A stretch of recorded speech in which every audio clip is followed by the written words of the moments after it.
In this video, I'm using only 3 palette knives on this painting. Painting with the palette knife is a unique and expressive technique that adds texture and depth to your artwork. Unlike brushes, palette knives are used to apply paint directly on the canvas, creating bold impasto effects. Here's the step-by-step guide to help you master these dynamic painting methods. In this painting I'm using an MDF panel, which I have treated with my homemade gesso, and at the moment I'm just doing the basic drawing, what I want to paint, and this is the result of the painting in the end. Starting on the top with the cobalt blue, blending with the titanium white, using your palette knife by blending. Selecting your palette knives as well is important in different situations. Select a palette knife that suits your desired effects. Long blade knives are ideal for sweeping strokes, while shorter rounded knives are better for detail work. Experiment with different shapes to see which one you prefer. Like you can see, I was using Payne's Grey for the distant mountains in the background, and now I'm using actually yellow ochre at first before I do red oxide color and burnt amber on the front. And like you can see, I take my time to shape it up and straight lines, and then different effects you can. It's amazing how the different palette knives can make different effects by sweeping them.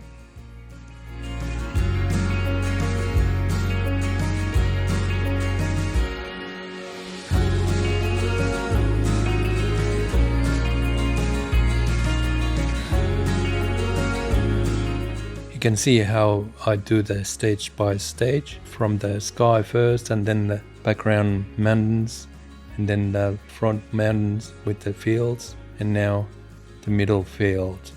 So it's a step by stage with the sweeping motion with the palette knife. And what I've done is always wiping and cleaning my palette knives, that paint doesn't get smudged too much.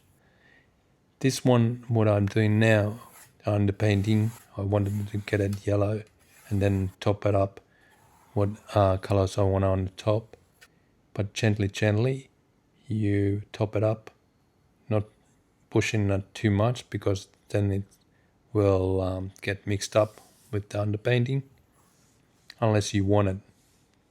And it's all about to have lots of paint on your palette knife when you do all the moves, and it's only 1 or 2 moves, and then you have to reload the palette knife with the paint.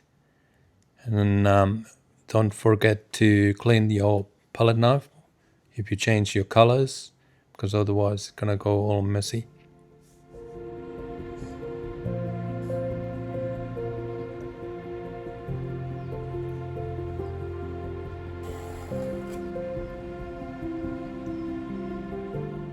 And it's all about experimenting with your palette knife, and you can always scrape them off like I do here.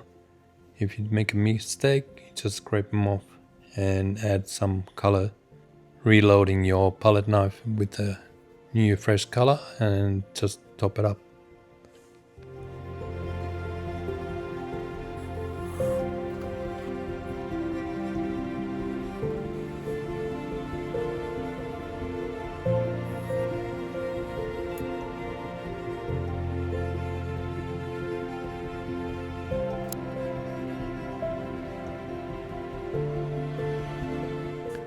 Like you can see here on the front of that cabin, I smudged it up a little bit, but I'm not worrying about it because I'm gonna add more color on the top. I did forget to tell you that I also use the paper towel, which I usually use for trees to make the foliage the leaves of the tree. And only one little brushwork I did with this painting was the cabin roof. I wanted to make it look more rusty, and what I usually do when the painting is nice and dry, it's nice to tweak it up a little bit.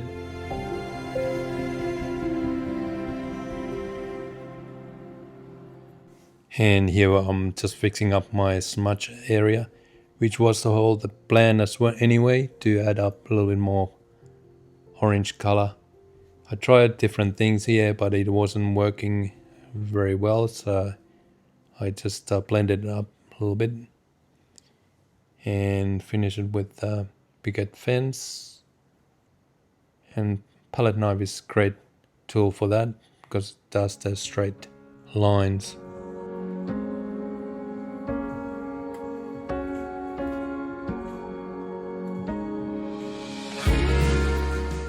And now it's time to do the wire lines with your palette knives.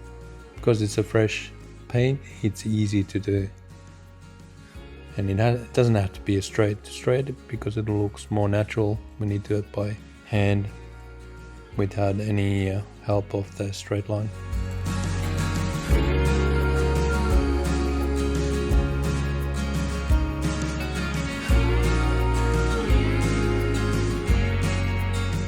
And adding up a little bit more color for earth, tapping up and swiping it gently on the top of the underpainting. And here I'm just finalizing a little bit the straight lines on the paddock. We're getting end of the video now, and thank you for your company. I really appreciate it. If you want to see other techniques I use in other landscape videos, check it out, and see you next time. Thank you. Bye now.